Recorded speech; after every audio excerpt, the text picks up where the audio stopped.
Let us gather in a circle of sound, like the rings from a pebble tossed in a pool, undulate outward to eternity and embrace the fabric of all being.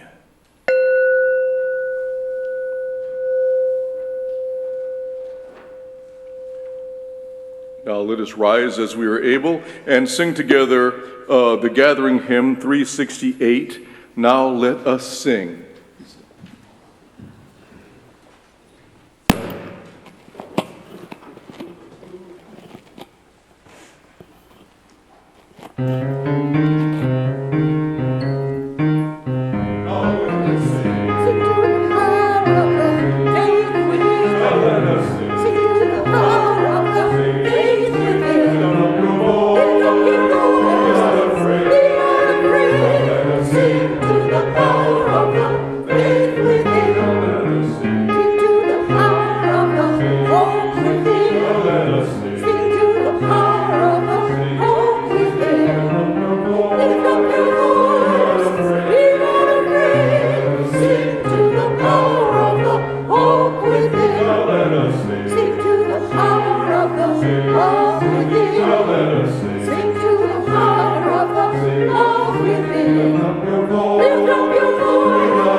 Good morning. I can't believe how many of you are here on this early morning.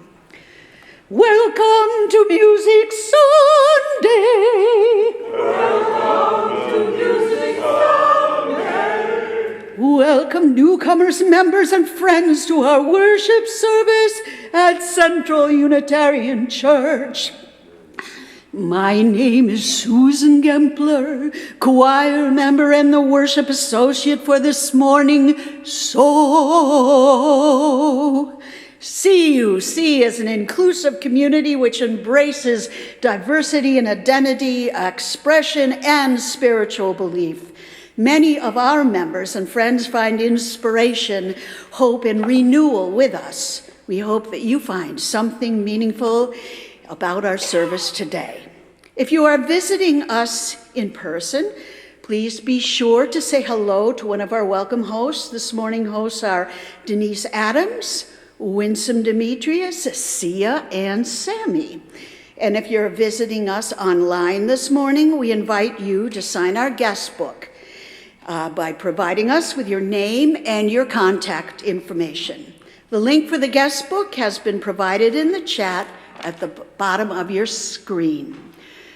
Now, we gather as a community of all ages. We believe our children and youth are an integral part of our community and the future of our faith tradition. We welcome all with open hearts.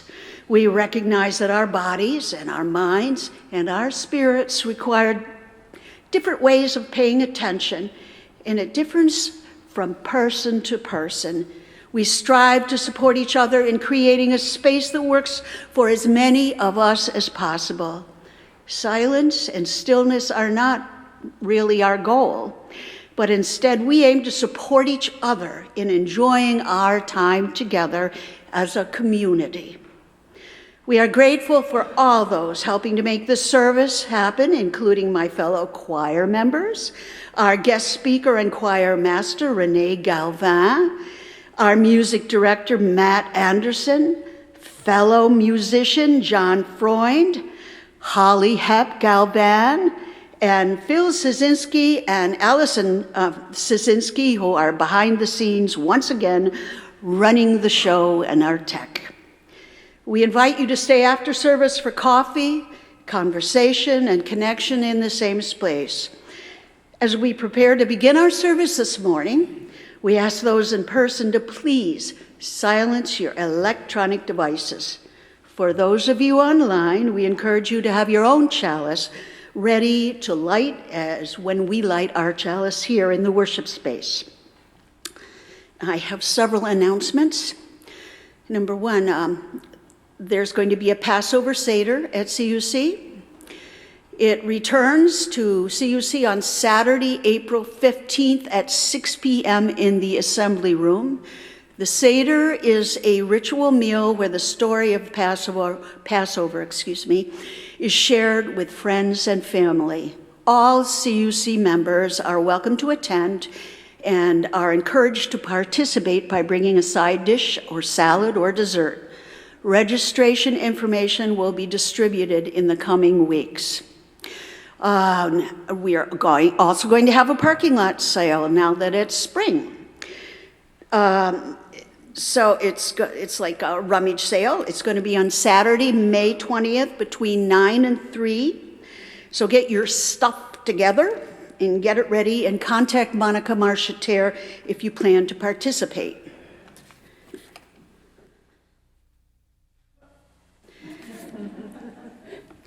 Spring Fling.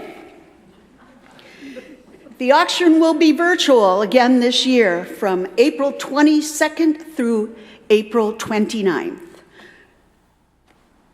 Oh, the places we'll go and the people we'll meet, hosting a movie, dinner or treats. Wine is a winner, so is a fine dinner. You could sponsor a hike or a campfire at night. Discussions and games might expand our brains, so give it some thought, think up some fun. What skill could you share when Spring Fling is here? This social auction is for CUC members, families, and friends, and it helps us get to know each other better with participatory activities, services, and special items, and at the same time, raise funds for CUC. Look for the donation form that will be arriving soon via email containing all the information you need for your submission. Printed forms will also be available in church. Donations must be submitted 1 week before the auction, which happens to be tax day. Okay, we'll give you until April 17th, the official tax day, in honor and deference to the IRS. Now, I believe Stewardship Committee has a short update and a video about our current pledge drive.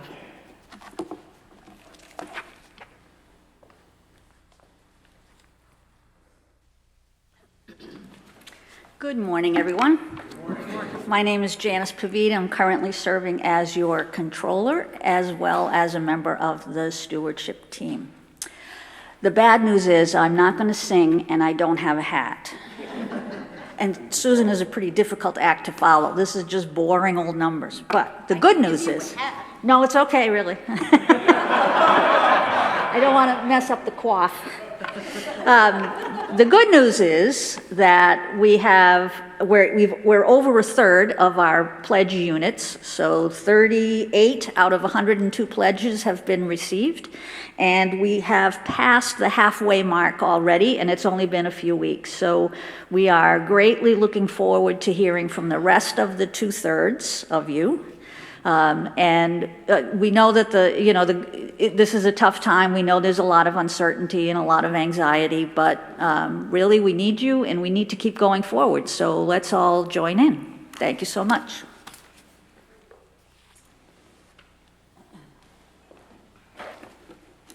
It's time for our chalice lighting.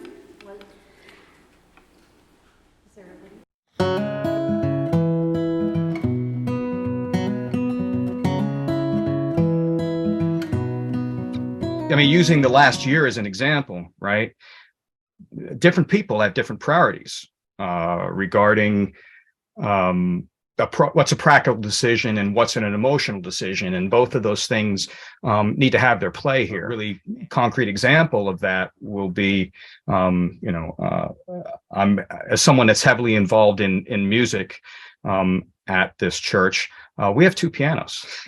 We have one that was donated by a recently departed and very beloved church member, and we have one that's a Class A instrument.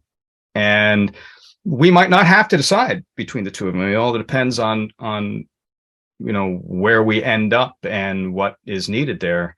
But if we do, that's when, even after the decision is made, that is, may upset some people.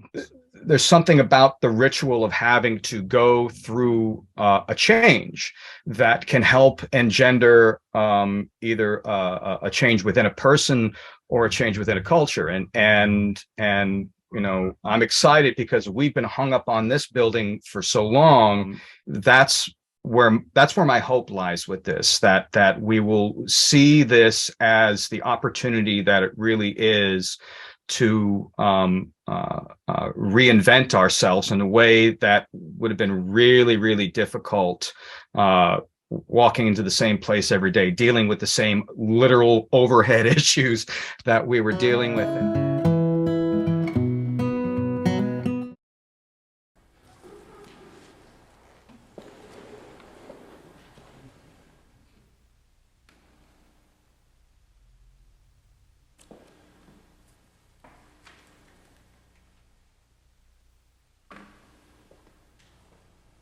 This morning's chalice lighting words are in your order of service and on the screen behind me. Can we please say them together? We light this chalice to remind us of our dreams, to nourish our heart, mind, and spirit, to work towards a better world for all, to embrace the whole of our human experience, to honor our pasts and our gifts of the present, to create a community where each of us may find healing, transformation, and hope.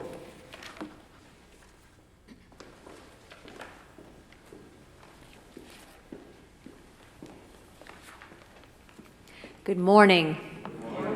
Drum Dream Girl. On an island of music in a city of drum beats, the Drum Dream Girl dreamed of pounding tall conga drums, tapping small bongo drums, and boom, boom, booming with long, loud sticks on big, round, silvery, moon-bright timbales. But everyone on the island of music in the city of drum beats believed that only boys should play drums. So the Drum Dream Girl had to keep dreaming, quiet, secret, drum beat dreams. At outdoor cafes that looked like gardens, she heard drums played by men, but when she closed her eyes, she could also hear her own imaginary music. When she walked under wind-wavy palm trees in a flower-bright park, she heard the whir of parrot wings, the clack of woodpecker beaks, the dancing tap of her own footsteps, and the comforting pat of her own heartbeat. At carnivals, she listened to the rattling beat of towering dancers on stilts and the dragon clang of costume drummers wearing huge masks. At home, her fingertips rolled out their own dreamy drum rhythm on tables, on chairs. And even though everyone kept reminding her that girls on the island of music had never played drums, the brave Drum Dream Girl dared to play tall conga drums, small bongo drums, and big round silvery moon-bright timbales. Her hands seemed to fly as they rippled, rapped, and pounded all the rhythms of her drum dreams. Her big sisters were so excited that they invited her to join their new all-girl dance band.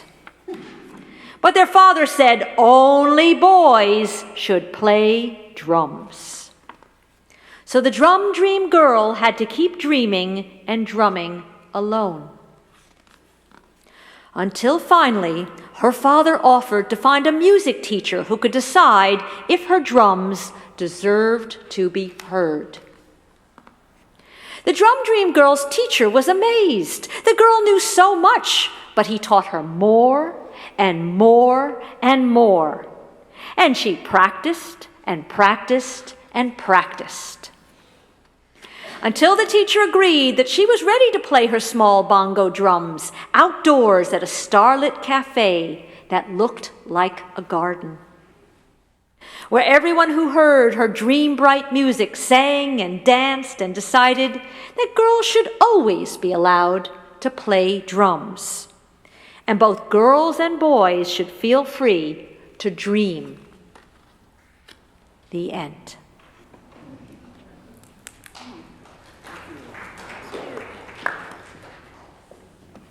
Thank you. Now it's time for our offertory.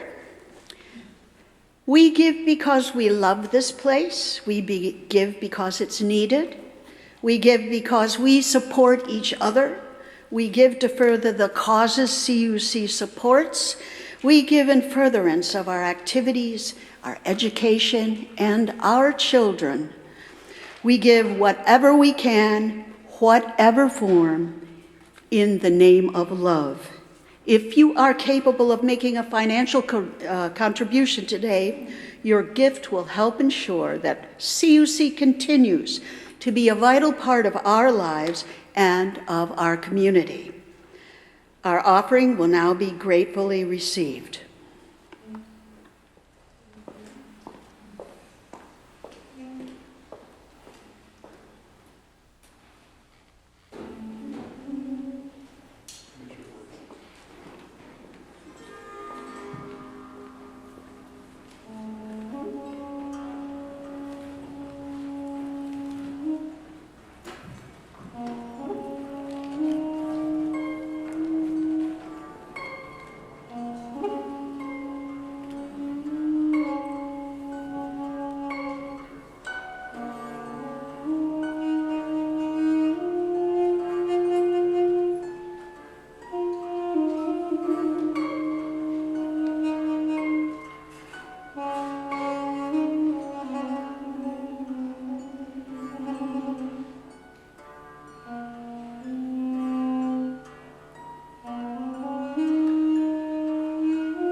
Please join me in reciting the dedication words on our screen.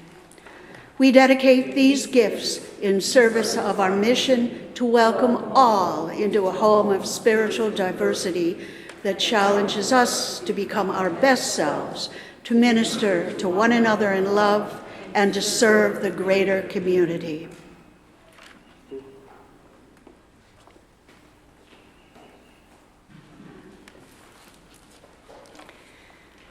Hello. I have a reading from the musician who wrote the first piece that we're going to sing. And I'm not sure how to say his name. You told Rabindranath Tagore on music. Music fills the infinite between two souls. The touch of an infinite mystery passes over the trivial and the familiar, making it break out into ineffable music. The trees, the stars, and the blue hills ache with a meaning which can never be uttered in words. Music is the purest form of art.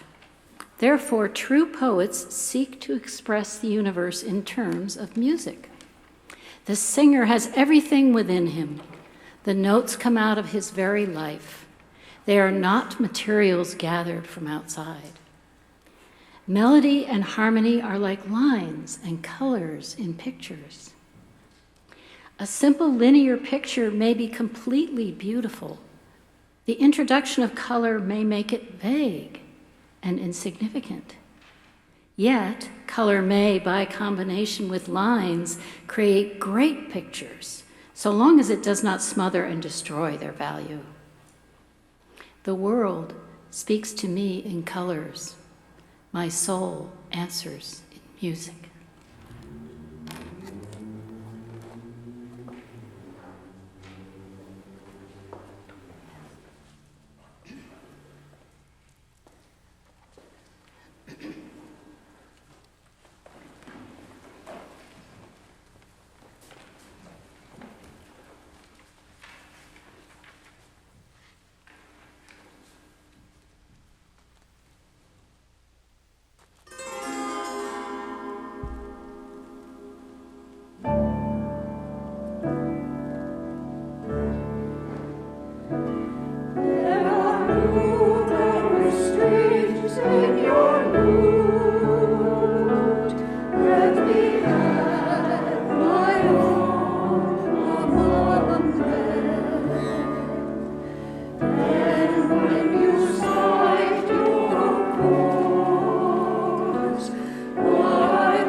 Now is the portion of our service in which we enter into a time of meditation, taking a moment to share our joys and our sorrows. We do this each week as a way of caring for each other.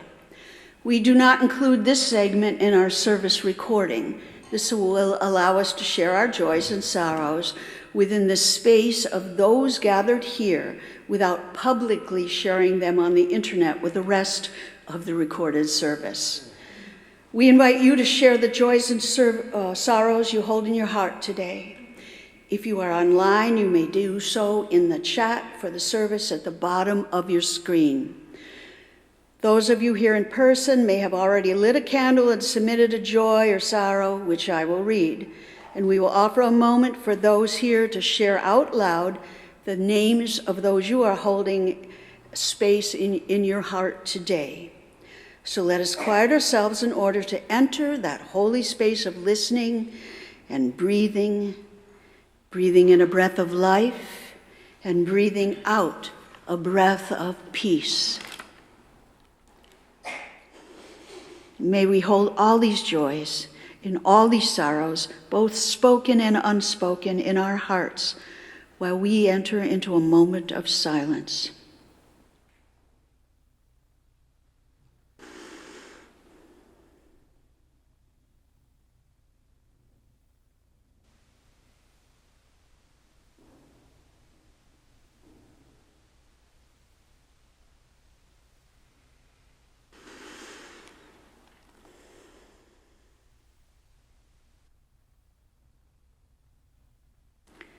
Blessed be.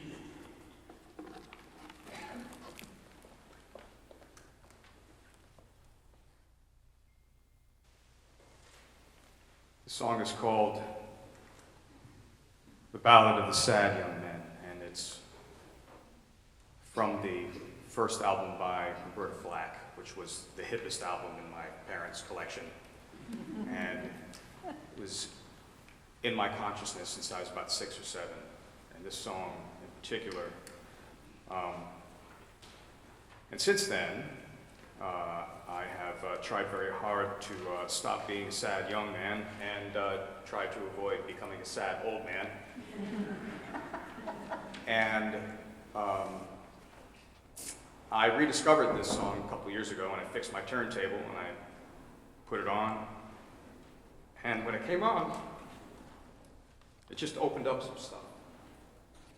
And that's the amazing thing about music, is it can touch a place inside you that you forgot or won't look at.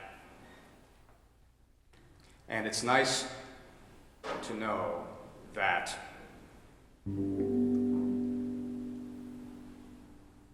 you can do that and enjoy the fermentation of experience and not drown it in something else fermented.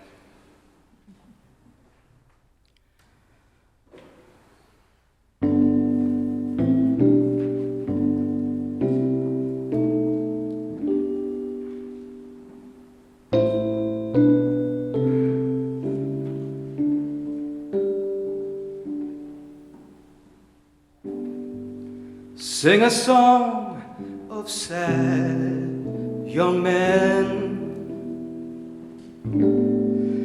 glasses full of rye.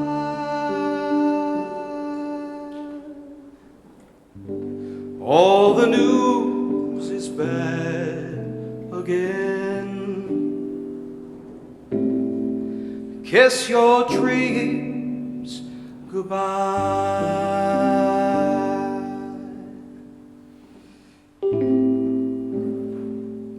All the sad young men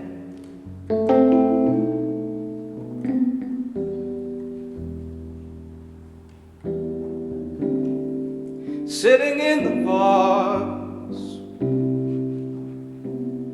knowing neon lights, missing all the stars.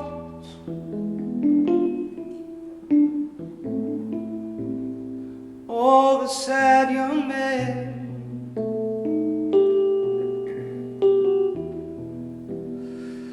drifting through the town, drinking up the night and trying not to drown.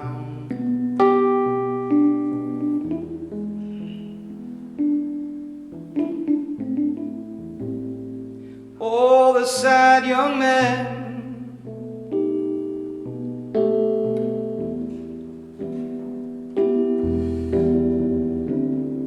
singing in the cold, trying to forget that they are growing old.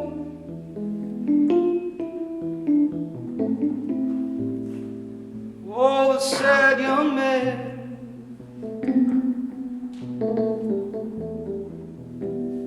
choking on their youth,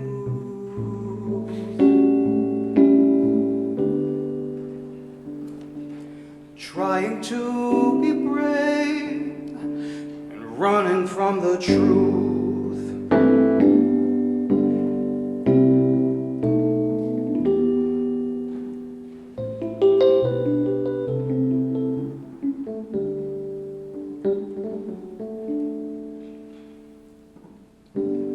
Autumn turns the leaves to gold, slowly dies the heart. Sad young men are growing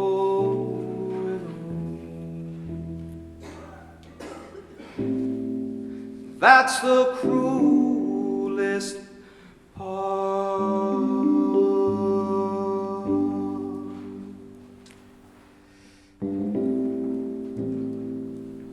All the sad young men,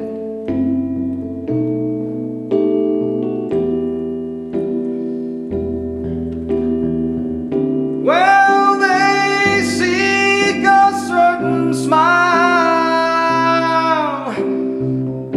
from someone they can hold for just a little while. Tired little girl,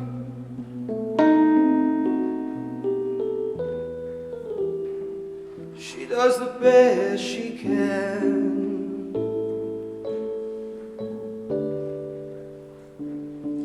Trying to begin for a sad young man,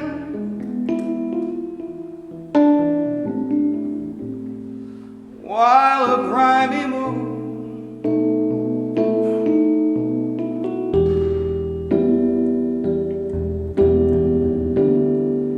blossoms up above. All the sad young men, well, they play at making love, misbegotten moon.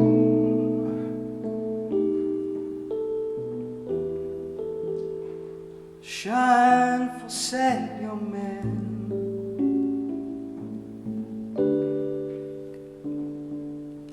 Let your gentle light guide them home again. All the sad, sad, sad young men.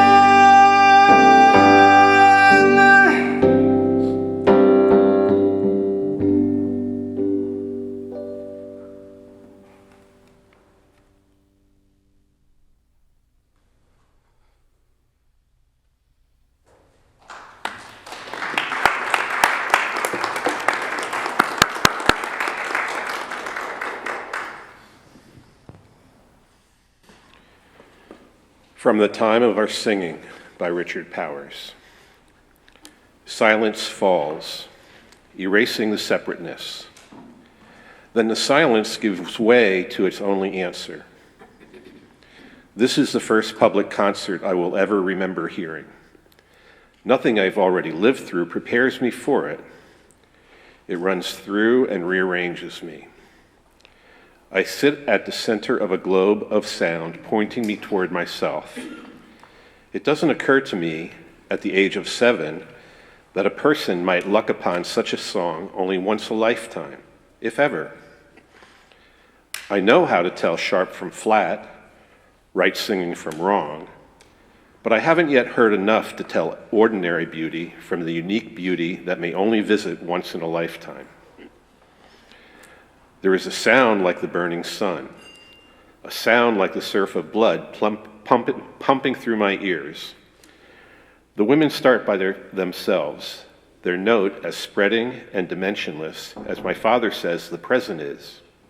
Key! The letterbox slots of their mouths release.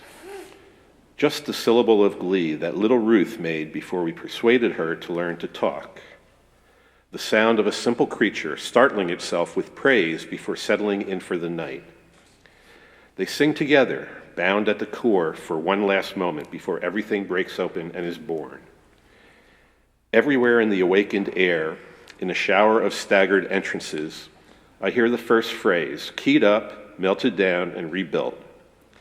Harmonies pile up, disintegrate, and reassemble elsewhere. Each melody praising God in its own fashion, and everywhere combining to something that sounds to me like freedom.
The third reading is by Thomas Carlyle, entitled On Music.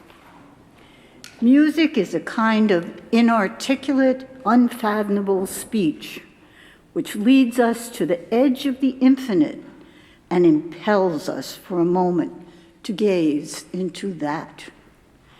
See deep enough, and you see music. All deep things are song. It seems somehow the very central essence of us, song, as if all the rest were but wrappers and hulls. Music is well said to be the speech of angels. In fact, nothing among the utterances allowed to man is felt to be divine.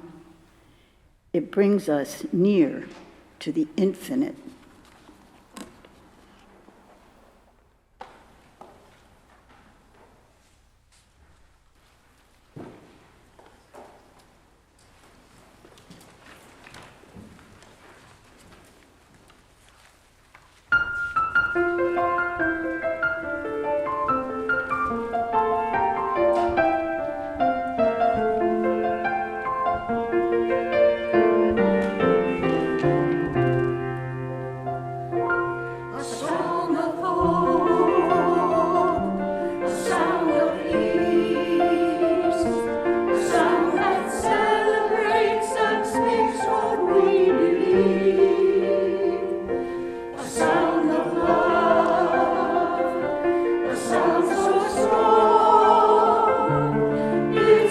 Amazing what his kingdom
Well, good morning.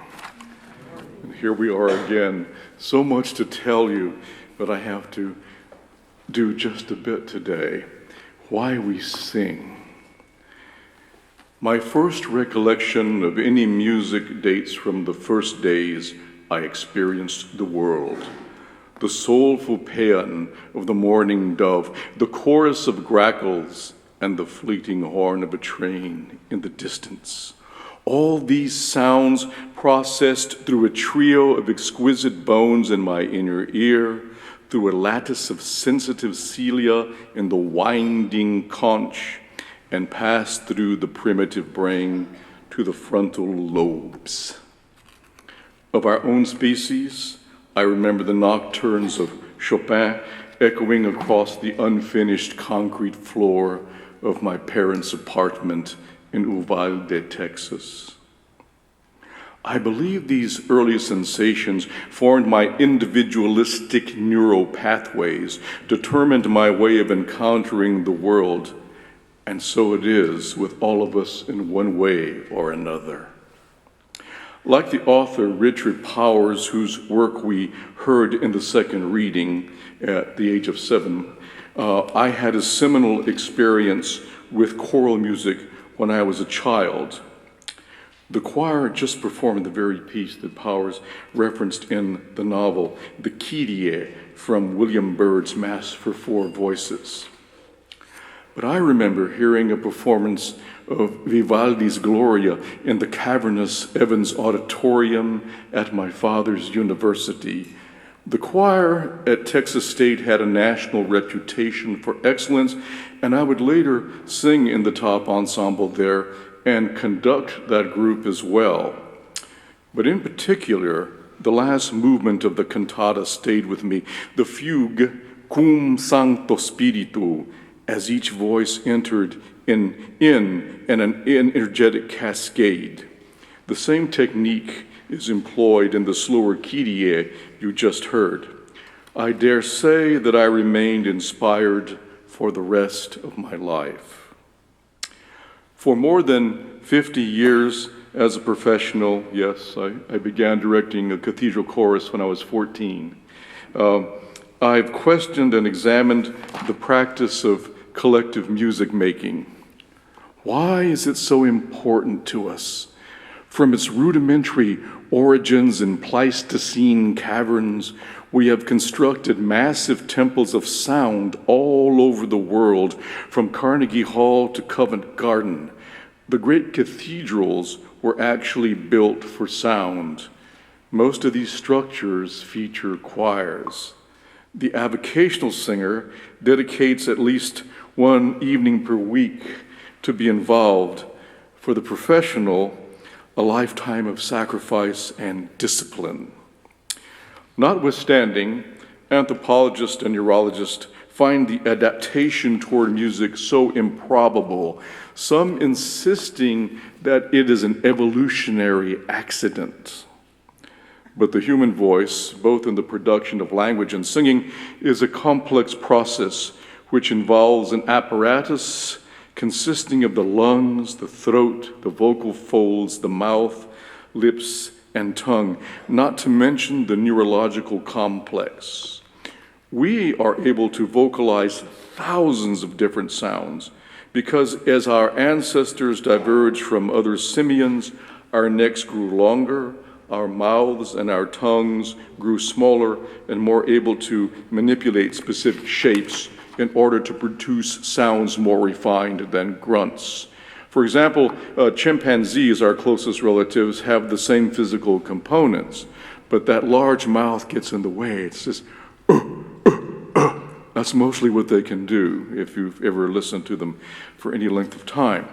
Why this aspect of natural selection that has nothing to do with our imminent survival as a species then? Why this? The evolutionary biologist Suzanne Sadedin proffers that perhaps music evolved as a sexually selected feature which was co-opted under group selection. She also points out that music consists of interesting fractals and that the mind loves order. She continues, and here's a substantial quote. So the sense of immersion in fractal depth feels like love, because that's what the experience of loving is.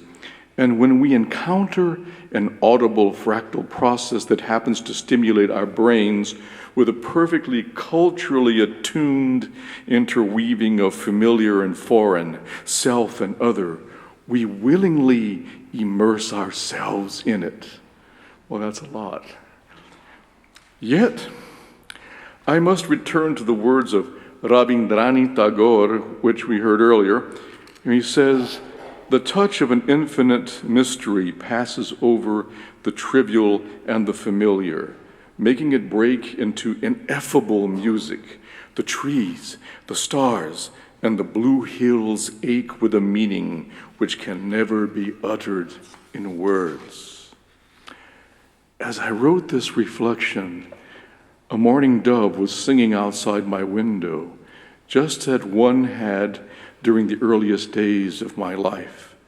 Singing for me is an inextricable connection with the vast forces which are beyond our control, a vibration that is the ground of all being.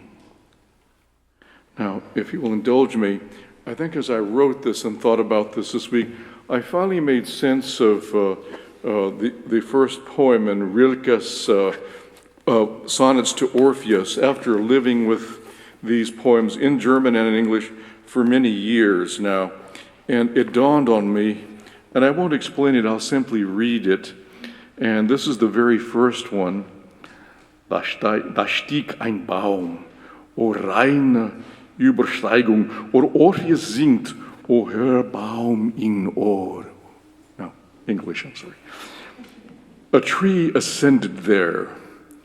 O pure transcendence, O Orpheus sings, O tall tree in the ear. All things are hushed, yet even in that silence a new beginning, beckoning, change appeared. Creatures of stillness crowded from the bright unbound forest out of their lairs and nests. And it was not from any dullness, not from fear, that they were so quiet in themselves, but from just listening.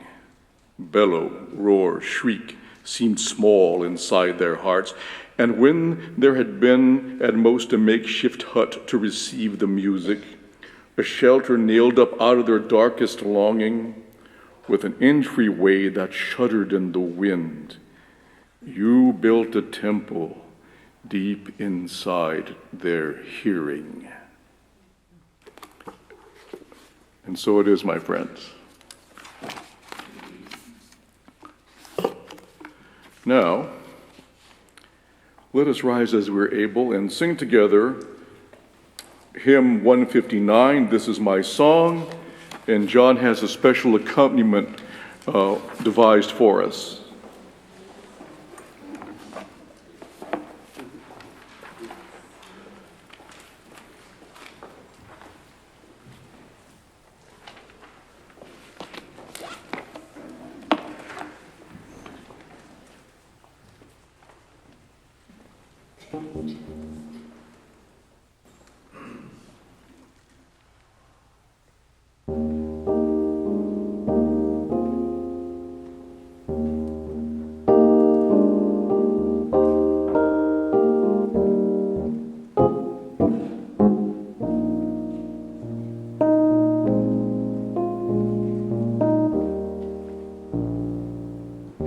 This is my song, O God.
It is now time to extinguish our chalice.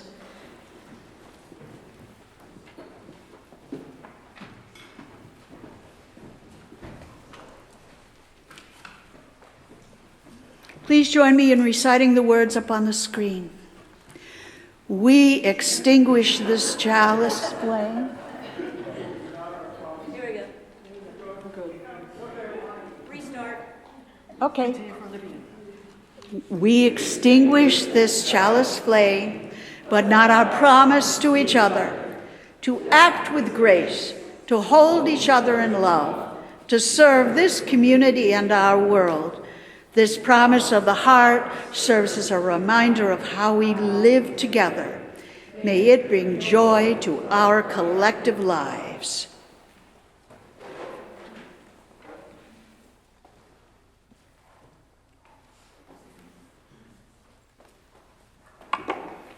Our closing words this morning: everything is determined by forces over which we have no control. It is determined for the insect as well as for the star. Human beings, vegetables, or cosmic dust, we all dance to a mysterious tune intoned in the distance by an invisible piper.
Thank you so much. This concludes our service.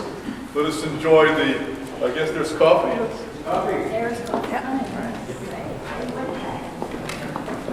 It's on its way.